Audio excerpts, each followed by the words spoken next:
Welcome to our continued coverage of the NHL trade deadline here on the fourth period. Gentlemen, we are now 3 weeks away as of today from deadline day. That's Aaron, Shane, Dennis. I'm Dave.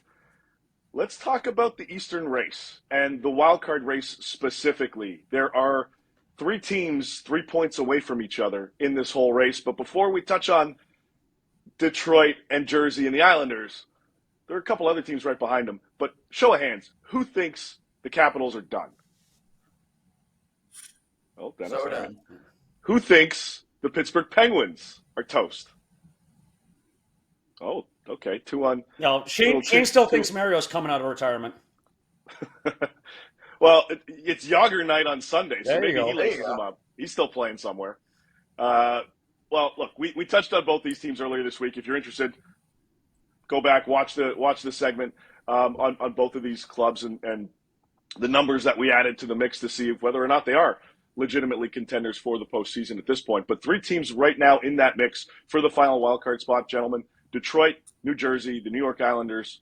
Wardo, of those 3, who's got the most legitimate shot at making it? I think it's the Islanders, and its 2 names are not in the lineup. For me, Patrick Waugh coming in and lending his kind of face to the team and his mentality, I think, is a little bit of a boost at this time of season. And also, if you know Lou's going for it. Lou has to go for it. I mean, Lou's Lou. He's competitive. He's a little older. He knows the window's closing, all those things. For me, Jersey doesn't have it in the absence of Hamilton. I mean, he commands so much attention that now with him out of the lineup, the forwards get all the defensive coverage. And when you're looking at Detroit, I'm not sold right now that Eiserman, being as strict as he is as a GM, is going to divert from his Eiser plan. He won't mortgage his future. So what other teams are adding, he might stay pat and just actually – try and accrue more draft picks. So for me, it's the Islanders of the 3. I like that we're not bringing the Lightning and the Leafs into this, but if you assume that they've got the 3rd spot in the Atlantic and the first wild card wrapped up, if we assume that, I think I'm in the Islanders boat too. The one big thing that I looked at when Patrick Waugh came in was he talked a lot about limiting opposition chances. This is a team that forever was thought of as probably the best neutral zone to D zone coverage team there was. You basically couldn't get inside on these guys. That's the best place to score goals. Well, that completely fell apart under Lane Lambert. They sacrificed any defensive stability for offense. And what does Patrick Waugh do the moment he comes in? Their neutral zone forecheck success goes from bottom 2 in the league to in their last 10 games with Waugh, they are up to 14th. I mean, they're not world beaters anymore, but you're just not an absolute sieve back there. So that's a great platform to build on. They've given up some of the offense, but the defensive improvement's been so incredible that I don't think it matters too much. I really like the Detroit Red Wings. I said, now the key here is Alex Line. Can he stay at 282 goals against? 912 right now is the save percentage. Can he stay in that area, 910, 908? Because this team on every line have at least 2 double-digit goal scorers. They have a lot of offense. And I can't wait for the next gritty from Jake Wallman, right? That's what I'm really waiting for. I want a couple more gritties this season from Jake Wallman. Mo Sader isn't playing a ton of minutes. He plays 22 minutes a night. So I really like the Red Wings. I think they can make it. And I agree with Wardo, though, because I don't think they're going to make any moves at the deadline. But the way this team is playing with their offense and they get just a good enough goaltending, they don't need outstanding goaltending, I think they get to the second wild card. Okay, but of the 3 teams in the wild card right now we're mentioning, who do you give the nod to in terms of goaltending strength? I've got to give it unanimously to the Islanders. Yeah. And that is the qualifying factor for me that allows a team down the stretch in tough games to play the way they're supposed to play and not look over their shoulder wondering if the save's going to get made. And that's where Jersey is. Jersey has to back off the gas pedal on the offense to cover up for what they lack on the defensive side and the goaltending side.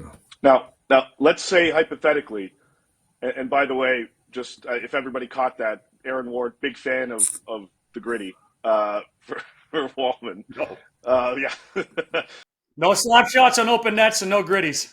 No, well, but hypothetically, guys, let's say, because we know that the New Jersey Devils have been hot for Jacob Markstrom.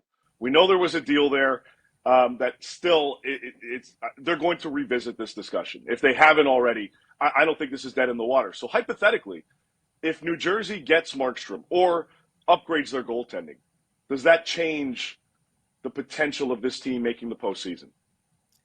I think it improves their chances, but again, I feel like there's something glaringly lacking in the absence of Hamilton. He provides focus of coverage away from those young forwards up front that allow them to do their thing. If you don't have to cover him at the point because he's so adept at getting that puck to the net and creating offense, and you can collapse your coverage down low and not allow Hughes to run and gun and all those guys to play the way they want, I think it's really doesn't change the overall concern about Jersey. Yeah, this is a team last year that was kind of seen as the analytic darlings next to Carolina. All their numbers said that they were, one of the top 2 or 3 teams in the league. Those have all fallen off a cliff. They've gone from basically getting 60% of the scoring chances to about 45% now at 5-on-5. That's never a good sign. I mean, again, you're talking about probably they're one of their 2 or 3 best players in Dougie Hamilton going down. Would Markstrom be a huge upgrade? If he's the Jacob Markstrom he has been this year, yes. But, there's last year, there's a new system, there's learning all the new ways that teams are going to try to beat you. I'm just always very suspicious of the mid-season goalie addition because, frankly, if you're at that point, you're rolling the dice, in my opinion, in terms of what you're going to get back. And I just don't think that if it goes poorly, they have enough to challenge the Islanders. I think the Islanders are going to really surprise some people in the next, 25 games. I don't know, Dave. Me and you saw New Jersey on Thursday night against the Kings. Yeah. They didn't do anything 5-on-5. And remember, Nico Hischier was an 80-point player last year. I think he's got, 35 points in 42 games or something? He's clearly not the same player he was last season. I don't have any faith in this team. Like, when I watched them last night, I'm going, it's not really a playoff team. Now, to Wardo's point, they're missing the top 2 defenders. That certainly hurts them. And certainly Hamilton's a big miss. People undersold when Dougie went out, because of Jack Hughes and Hischier and Jesper Bratt. But I don't see them as a playoff team, Dave. I really don't. Yeah, I think there's work there. And to Wardo's point, I think as much as they need to address the goaltending long term, the blue line needs some improvement as well. And Tom Fitzgerald has the money to play with because Dougie Hamilton's on LTIR. So we'll see how creative he tries to get. We've got some more news, actually, with respect to the New Jersey Devils that will be coming up later on this evening. So you may want to stick to us here on the fourth period for some Devils-related news. It affects a few other teams as well. Outside of that, Detroit. But we'll close things up here quickly on the Red Wings.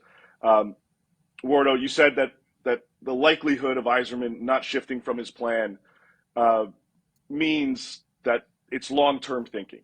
Similar to Philadelphia. They don't want to deviate from their plan. If they could sell and get some assets back, they'll still do it and likely remain in the race. But it's going to be interesting to see what happens with Detroit if they do stand pat, because we know where you stand, Wardo. Shane and DB, what do you think on Detroit's side of things? If they stand pat, both the Isles and Devils make additions.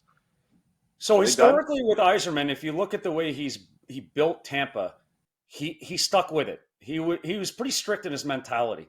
And he's even gone as far this year, if you listen to some of the local interviews he does, when he's asked to assess his team, he's neither high nor low. He's not going to put them anywhere where he feels like, he's over-assessing his team and it's time for a run. He's never going to give anybody that idea. So I can't believe that Eiserman is going to come into a trade deadline, overpay, or he's going to stick with the mentality of trying to, again, pad his farm system, keep getting assets, and then when time comes, when he knows from his past experience with Tampa, he'll then start to mortgage a few things when those are available. This isn't the year, it seems like, for him. I think it depends what's available. I mean, if you can get a Jake Gensel type player, I think they should push the boat out and do it because they're in year 5 now of this rebuild, and they still don't have a superstar player. They've acquired a bunch of stuff in free agency to make themselves about a league average team. DeBrincat, Larkin, they don't do it for you? They're not superstars. They're really good players, but those are not needle-moving superstars. There is not, they don't have somebody that's going to challenge 100 points. Or on the back end, they don't have prime Victor Hedman like they had in Tampa. Those are really good players, don't get me wrong, but they are a skill piece short. So if that's available, I think you have to get it because they haven't drafted high enough to acquire that piece. But otherwise, yeah, I think they stand pat. The analytics say this is a league average team. They're like 49% for scoring chances. They're about 50% for goals as well. Like I think they're +7 or something at 5-on-5. So they're average. They're fine. But this is not the season unless you can find a superstar. Well, that defines a second wild card, though, right? That's the whole point, right? That they're not challenging for the division, but they can certainly get it as an 8 seed. And I think this is a year because it's not necessarily about the Red Wings, Dave. It's about the other teams. I don't believe in the other teams. I kind of believe in this team, but again, okay. Alex Line I think is the key in Detroit. All right, so one Paul answer. Bissonnette and Dennis hated in Long Island. Yeah, exactly. Enjoy the game on Sunday and see all the Islander fans at MetLife coming after you. All right, so of these teams, who takes the last wild card team? We'll start in order. Aaron, who do you got? Just to clarify. I have the Islanders. I have the Islanders taking the last spot. Shane? I'll be really imaginative. Islanders. The winged wheel from Motown. Okay. Wow. I have the Islanders with an asterisk. If the Devils pull off a Markstrom move and maybe get a defenseman, then I'll slot Jersey in there. But for now, I'll wait to balance in the fence, Dennis. I mean, Dennis. Wow, sorry, Dennis. Right. I don't want to accuse you of having no opinion like Dave. I said Islanders, but if that's not an opinion, you said asterisk. Yeah, if New Jersey makes it an addition over the next 3 weeks, then why don't you say and Detroit if they make an addition, then you just covered them all. Yeah, can I stipulate that Gensel's on Detroit now? Yeah. No, that's not going to happen. It's fine. It's okay. You know what? Toronto's out. How about that? Forget it. Okay, let's really piss everybody off. Let's get the Leafs out of there. That'll be exactly. Great. There goes your press credential, Dave. Exactly. Yeah, perfect. All right. Well, we'll continue this over the course of the next few days leading up to deadline time. I don't know. Someone's going to make the playoffs. That's Aaron, Shane, Dennis. I'm Dave. We'll catch you tomorrow.